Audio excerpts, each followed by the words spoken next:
camp, and this is your moment of clarity.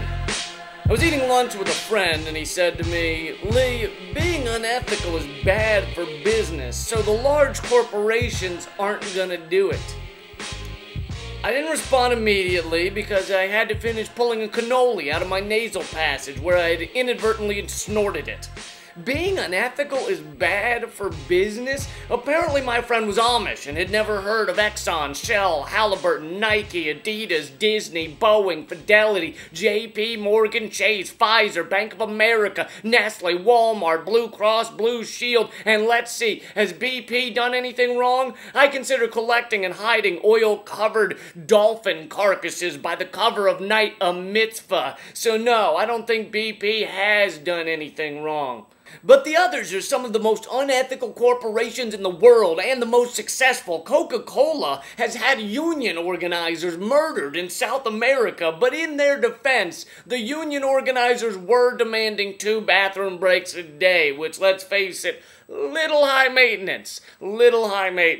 Nestle, which owns a large percentage of all bottled water, goes into poor communities, grabs up the water for cheap or free, and then sells it back to the people, sometimes at prices they can hardly afford. But then again, that might be the right thing to do because the people in places like Pakistan were heavily overwatered before Nestle showed up. Rumor has it they had water flowing out their ears because they were fat on water, and there's nothing that disgusts me more than water obesity. I even heard they had so much water they were just bathing in it, like it just grew on trees or some shit.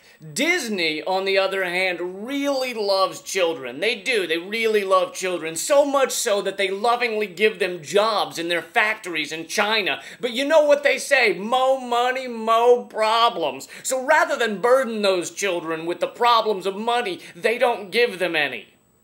I mean, who can get upset at that? That's just being a good person. Fidelity is largely responsible for the funding of the genocide in Sudan. But you know what? At least they have a positive, upbeat attitude about it. I heard they were thinking of changing their motto to, "We put the fun back into funding a genocide."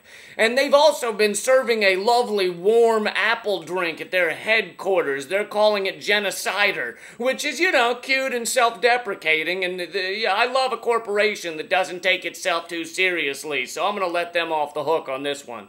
Another example, the drug manufacturer Forest Labs was marketing the antidepressant Celexa to children when it wasn't even approved for children. But life's tough for 7-year-olds these days. Sometimes you ask for Pikachu for your birthday and you get Mikachu. And sure, you contemplate taking a rusty razor blade to your wrists. Who wouldn't, you know? Who wouldn't? But luckily there are strong chemicals designed to alter your core emotions and mental activity, and Forest Labs is there to give you those pills when you're just a toddler. Sure, they might not be safe and they might not be fully tested, but fully tested is for pussies and safe is for queers, alright? Real men get brain tumors by age 17, and when they get those brain tumors, it doesn't bother them because they're pumped full of so much Celexa to the point that their brain tumor sounds like a good time. Celexa turns brain tumor into brain humor.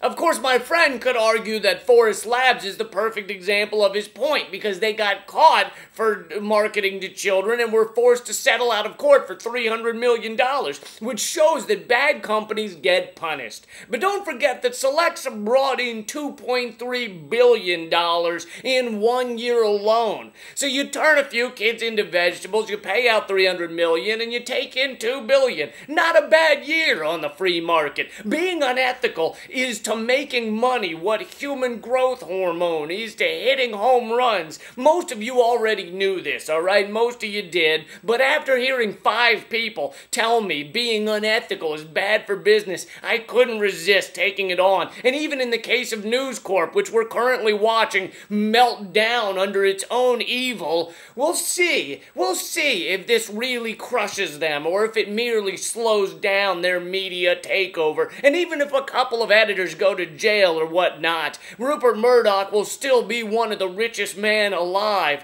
So tell him that being unethical is bad for business.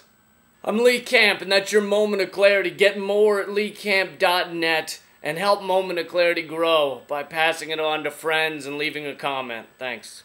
We got no plans at all. Evil man's always transcending. Follow like sheep, swallow everything. Always simpletons or pretending. We got no plans at all.